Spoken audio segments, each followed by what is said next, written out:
Hello everyone, my name is Triple S, and in this video I will be talking about the second episode of the first season of Game of Thrones titled The Kingsroad.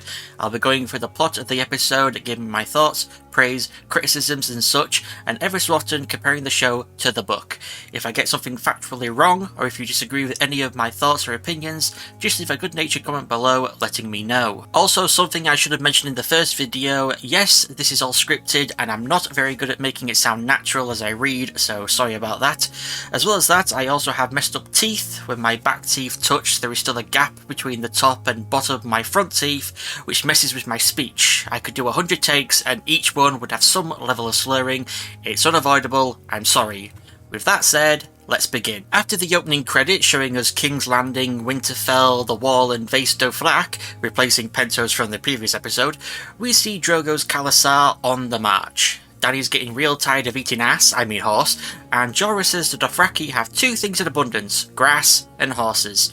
Should have been born a cow instead of a dragon, eh Dany? I like as well how Dany's horse moves and it makes Dany do the about to throw up body movements, like Harry when he's almost swallowed the golden snitch. Probably unintentional, but I think it nicely shows how she's so sick of eating horse jerky. Jorah decides this is a good time to go all doom and gloom and tell Dany about how the Dothraki think the world will end. In the Shadowlands beyond Ashai, they say there are fields of ghost grass, with stalks as pale as milk that glow in the night. It murders all of the grass. The Dothraki believe that one day it will cover everything, so something white will spread across the planet, murdering everything in its path.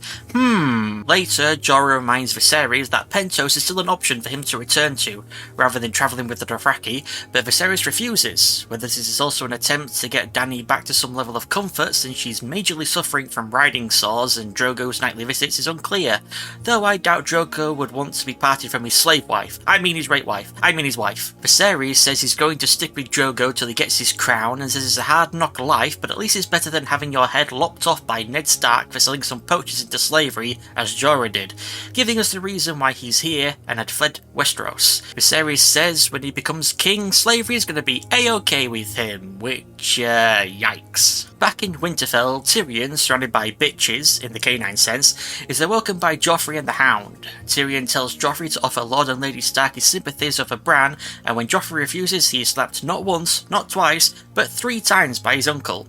Whether Joff actually does it or not, we don't know, but with the Hound doing his best impression of a Telltale game, referring to the slaps, Tyrion says if Joff forgets, Clegane should remind him like the good little dog he is. Now it's time for breakfast. Sitting down with Cersei, Jaime, Marcella and Tommen, Tyrion shocks everyone with the news that he's spoken to Maester Luwin, who has said Bran may live.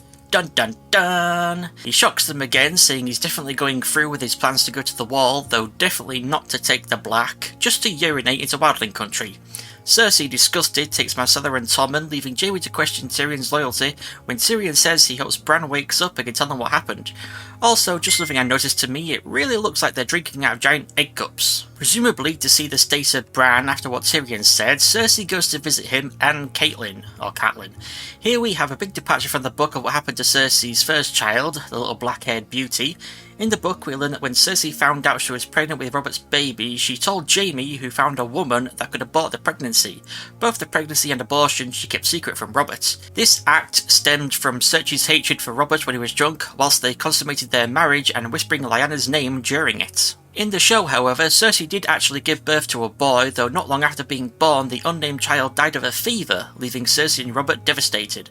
Fans initially believed this was all just a lie in an attempt to somehow manipulate Cat, though this is disproven in the episode The Wolf and the Lion when Cersei and Robert both talk about the baby. With my rewatch and reread of the first season and the first book, I realised that I'd always held an incorrect belief that in both the show and the book, Cersei had had her firstborn killed. What led me to believe this was hearing of how both Jon Arryn and Cersei's firstborn died of a fever, and that since Cersei and Jaime must have had Jon murdered to silence him, and that Cersei had aborted her child in the book, then Cersei must have murdered her child in the show in the same way they murdered Jon. This, of course, is completely incorrect. Spoiler alert, but Cersei and Jaime did not murder Jon Arryn. His killer is revealed in a later episode, so the connection of Cersei's firstborn and Jon both dying of a fever is purely coincidental. Just a simple case of high infant mortality rate. Well, I hope that's the case, or Cersei is way more of an evil character than she already is. Or will be at least. Cut to the courtyard and Jaime comes across Jon Snow having a sword made. He asks if it's for the wall, but Jon says he already has one. He asks Jon if he swung it yet. Jon says of course, but Jaime clarifies at a real man, not a straw man. Jon's face suggests not. Jaime gives Jon an anatomy lesson, then goes into some backhanded compliments, thanking Jon for joining the Night's Watch to defend them from the White Walkers and wildlings and whatnot beyond the wall. Jon tries to defend the Night's Watch, saying we've guarded the kingdoms for 8,000 years, but Jaime points out Jon's use of the pronoun we, mockingly asking if Jon's already taken his vows, with Jon countering, soon enough. Jaime ends the encounter describing the Night's Watch as an elite force, and says if Jon doesn't enjoy it, at least it's only for life. All this shows Jaime's lack of respect for the Night's Watch, and that he seems to know something about them that Jon doesn't. Arya, and a sometimes helpful, sometimes not Nymeria, are being forced to repack, and my younger self would be all for Arya's point that who cares if the clothes are properly folded, but they're just going to get unfolded later on anyway. Jon then gives Arya a gift, the sword we saw being made previously, and explains how to use it, sticking with the pointy end. They hug, and Arya gives her new sword a name, Needle, in response to Sansa's sewing needles. This goodbye scene I felt was better built towards in the book. In Arya's first chapter, which takes place after the king arrives at Winterfell, we are explicitly shown Arya is terrible at sewing compared to Sansa, and after an outburst at Sansa for calling Jon a bastard and set to Mordain shaming Arya for her poor needlework, she runs and eventually bumps into Jon, where we have a bonding scene between the two with joking around and lots of Jon messing up Arya's hair. If this had been included in the show, it would have given more meaning behind Arya naming her sword Needle, and why we eventually see Jon only say goodbye to Arya, Robb and Bran, but not Sandor. Yes, we also don't see him say goodbye to Rickon, but he's barely a character, and I can't see Jon having something against his 6-year-old brother. Speaking of saying goodbye to Bran, Jon goes to say goodbye to Bran, and uh-oh, Kat's there. He tells her he wants to say goodbye to Bran, and Kat's like, you've said it now, fuck off. Mustering his courage though, he sits down next to Bran and says goodbye, properly. All the while, Kat gives him the evil eye and tells him to leave when he finishes. They both notice Ned as they walks into the room, and Jon heads out. In the book, Kat in this scene is much more of a bitch than in the show, and actually kinda blames herself for what happened to Bran.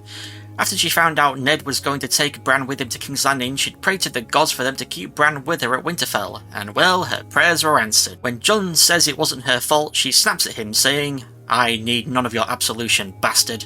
And as he leaves, she stops him and says, it should have been you. Holy shit, woman, you are mean! At least in the book, Jon says goodbye to Bran first, so that he can be cheered up by Arya when he gives her needle and says goodbye to her. Anyway, back to the show. With Jon on her mind, Kat brings up to Ned how the last time he rode off with Robert Baratheon, he came back a year later with another woman's son, and now he's leaving again! Whether she's actually worried about him fathering another bastard, or more likely just bringing it up in a vain attempt to stop him from going, we can only guess. Ned says he has no choice but to go, Kat says he has a choice and has made it, and can't deal with it, and Ned says she must. Back in the courtyard, Jon lies to Robb, saying Kat was very kind when he went to say goodbye to Bran. Robb says Bran isn't going to die, and the next time he and Jon see each other, Jon will be all in black. Jon says it was always his colour, and they say farewell. Outside of Winterfell, Ned reassures Jon on joining the Night's Watch, saying the Starks have manned the wall for thousands of years, and Jon is a Stark. He has his blood, even if not his name. Jon asks Ned if his mother gives any kind of a shit about him if she is in fact alive, and Ned promises to tell Jon about his mother the next time they see each other. Gee, I can't wait to hear that conversation. Ned, now out on a ride with King Robert, awkwardly waits for him to finish watering a tree before half agreeing they should both just ride off and leave everything behind. Robert reminisces on the girls he's bumped uglies with during the war, but when he gets Ned to bring up Jon's mother, Wyler, Ned says he'll never tell Robert what she looked like. Robert finally gets around to showing Ned a letter he received about Dany and Drogo's marriage. Robert wants to send someone to murder Dany, but Ned calls Dany little more than a child and doesn't want to speak about it. Robert argues what Dany's family did to Ned's family, and specifically what Rhaegar Targaryen did to Lyanna, was unspeakable, and that Robert will kill every Targaryen he can get his hands on. Keep that in your mind for later. Throughout this, Robert reveals he's worried about Dany having children, and that Drogo supposedly has 100,000 Dothraki in its horde, which Viserys could attack the Seven Kingdoms with, and those in the realm who'll still call Robert Usurper will join him. Ned brushes this off, saying if Viserys does cross, they'll just kick his ass, but the king isn't convinced. There's a war coming, Ned. I don't know when, I don't know who will be fighting, but it's coming. Excuse me, but I think you mean winter is coming. Speaking of Dany, we see her once again being raped by her husband, but she manages to find some strength in gazing at her dragon eggs, even smiling a little. I just can't imagine how awkward it must have been for Emilia Clarke and Jason Momoa to act out this scene. Jon, on the way to the wall with Tyrion, his uncle Benjen and others, is mortified to find a couple of rapers joining the party. Tyrion explains they were given a choice, castration or the wall, and that most usually choose the knife, though in the book he believed a life on the wall was preferable to having your balls lopped off. Jon asks Tyrion why he reads so much, and Tyrion explains that he is a dwarf, and since he was born a Lannister and not a peasant and left out in the woods to die, things are expected of him. He has to live up to the achievements of his family. His father was the hand to the Mad King for 20 years, his sister married the new king, Joffrey will be the king after him, and Jaime is the greatest swordsman in the Seven Kingdoms, so what does that leave Tyrion? His mind, and a mind needs books like a sword needs a whetstone. Yet again calling Jon a bastard when asking him what his story is, Jon throws it back in Tyrion's face, calling him dwarf. Tyrion then makes it abundantly clear to Jon how pointless joining the Night's Watch is, as all the monsters said to exist beyond the wall do not in fact exist, concluding everything's better with some wine in the belly. Back at Bran's bed, Maester Luwin tries to get Cat to go over how much the King's visit has cost them, but she refuses, with Robb saying he'll look over the accounts instead. After opening the window and letting in the wolf howls, Robb tries to convince his mother that Bran isn't going to die, and that it's not Bran who needs her but 6-year-old Rickon, though unlike in the book, he doesn't admit that he too needs her, having suddenly been thrown into the role as Lord of Winterfell. Cat begs Robb to close the window and make the howling stop, and looking out of it, Robb sees a building on fire and runs off to deal with it. Moving to the window to look for herself, Cat doesn't notice a man enter the room, a man with a knife who makes it very clear he's here to put Bran out of his misery. Cat gets between Bran and the man, grabbing the knife and cutting her hands up in the process. The man throws her to the ground and is about to go for Bran when someone tackles him, ripping open his throat. Dany, with hurt hands like Cat, though from a horse's reins and not a knife, is having them treated by Irri, Jiqui, and Doria, and she asks them if they've ever seen a dragon. Irri and Jiqui both agree on there being no more dragons, and Doria tells a tale she heard from a trader from Garth that there used to be a second moon which got too close to the sun and hatched 1,000 dragons which then got their fire-breathing abilities from the sun. Though Irri and Jiqui both scoff at the idea, Dany is intrigued by Doria and orders the other two out. Dany asks why the trader told her this, and Doria explains it was her job to make men happy, and happy men like to talk. Dany asks how old she was at the time, and Doria says she was 9 when her mother sold her, but didn't touch a man till she was 12, as if that makes it any better. She says the 3-year gap was to learn how to pleasure men, and when Dany asks if she can teach her, she says yes. A slight change from the book where Doria was given to Dany by Viserys as a wedding gift for the express purpose of teaching her how to please Drogo in bed. Dany didn't need to ask. Dany in the show is shown to be less depressed than the Dany in the books, who thinks about committing suicide rather than go on, not doing so only after dreaming of a dragon and finding the strength to carry on. We then have a short scene of Jon, Tyrion, Benjen and the rest arriving at the wall before we cut to Winterfell with Cat investigating the tower Bran was pushed from and finding a golden hair in the room Cersei and Jaime were doing the do. How she got lucky enough to find it, that it hadn't been blown away, is incredible, and is only in the show. There is no book equivalent. I can't say that word. What is in both the book and the show is the next scene of Cat speaking to Robb, Theon, Maester Luwin and Sir Roderick, though in the book a Hallis Mullen is also present. Cat tells them all of her suspicions, that Bran did not fall but was pushed, and that the Lannisters are involved. Roderick points out the knife is Valyrian steel with a dragon bone handle, so how Cat still has any fingers left is a miracle, and a knife of such grandiosity must have been given to the peasant to use. Robb starts to speak of war and Theon says he will stand with him, but Maester Luwin tells them to not talk so rashly. Ned must be told about this before anything else.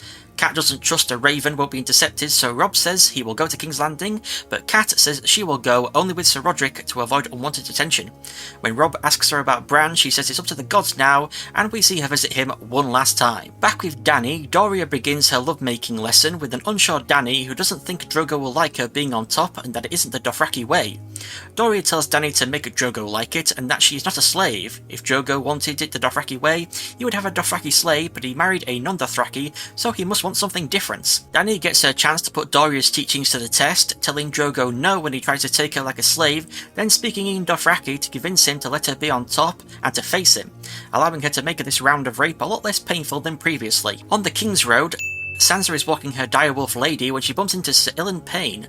Scared of his silent staring, she backs up into the Hound, who says Payne frightens him as well. Sansa apologises to Payne, who walks off without a word, and the Hound explains the Mad King had his tongue removed 20 years ago. A wild Joffrey suddenly appears, explaining Payne is the royal executioner. He then orders the Hound away and asks Sansa to join him on a walk. Sansa goes with him, leaving Lady sat in the middle of the road, as if it's not going to get in the way, or wander off, or someone will mess with it. Walking along what we're told in the book is the Ruby Ford, the site where Robert Baratheon slew Rhaegar Targaryen. Sansa and Joffrey come across Arya and Micah, the butcher's boy, sword fighting with sticks.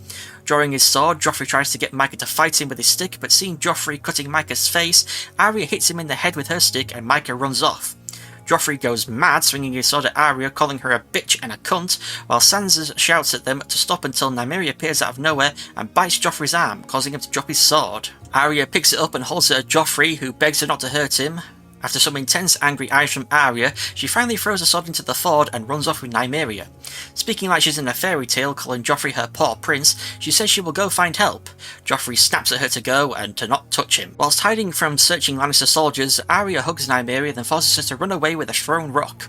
Day has turned to night, and Ned is still looking for Arya when Jory rides up and says she's been found by the Lannisters and brought to the king by order of the Queen. Ned pushes his way through Lannister men to get to Arya, stood before Robert, Cersei, Joffrey and a member of the King's Guard.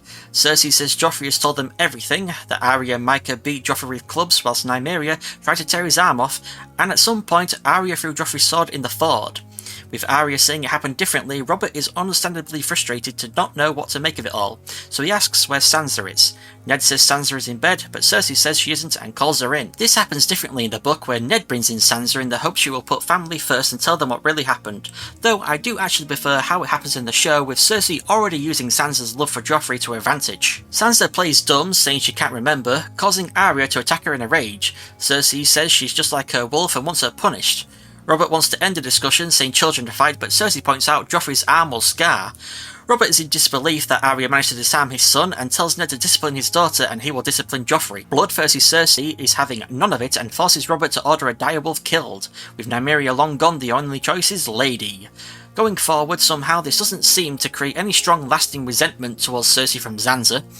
When Ned's pleas for mercy do not stop Robert's order, he takes it upon himself to kill Lady instead of Payne, saying she's of the north and deserves better than a butcher. Heading to where Nymeria is tied up, Ned passes the Hound with the body of the butcher's boy slung across his horse, switching between shots of Summer whining on Bran's bed and Ned giving Nymeria some pets, then drawing a knife, he slits the wolf's throat, thankfully off screen, as Bran opens his eyes. In the book, it's the other way around, with Ned murdering Lady to then come across the Hound with something wrapped in a bloody cloak slung across his horse. Ned fears he killed Lady for nothing as the Hound has hunted down Nymeria, only for it to be revealed to be the butcher's boy. Ned in the book also uses his sword Ice instead of a knife, and orders Lady's body sent back to Winterfell to deny Cersei her wolf pelt. I can't understand why the events were switched for the episode to give it a more dramatic ending, coinciding Lady's death with the awakening of Bran. So, that was the second episode of the first scene of the Game of Thrones titled The Kingsroad. I feel this episode should have been split into two, the first dealing with the Starks departing Winterfell with more scenes showing the children interacting with each other, especially Arya and Jon, and also the more emotional and hate-filled encounter between Jon and Cat should have been included. The second episode would then focus more on Jon's journey north, Ned, Arya and Sansa's journey south, and Cat and Robb dealing with everything in Winterfell. Hell, maybe even add in a scene for Rickon to actually make him a character. Not much could have really been added for Dany, maybe some scenes with her telling Jorah about the house with the red door, a house Dany mentions in the book that she, Viserys and Willem Darry lived in after they fled across the Narrow Sea, and that she misses terribly. In conclusion, I've decided to rank episodes with the ranks being great, good, bad and bowl of poop. I'm going to put the last episode into the rank of great, and this episode in the rank of good, with my favourite part going to Tyrion bitch-slapping Joffrey, and my most disliked going to Cat somehow finding one of Cersei's hairs. My favourite part of the last episode goes to Robert and Ned joking around, with Roderick grinning in the background, and my most disliked goes to Theon being so willing to kill the direwolf pups. You leave them alone, Greyjoy. Thank you all so much for watching. If you have any advice on what I could do better for the next video, please leave it in a comment below. Next time we will be covering the third episode of the first season of Game of Thrones titled Lord Snow, so don't forget to like, subscribe and comment, even if it's just sticking with a pointy end. Thank you again for watching, and I shall see you all next time. Goodbye.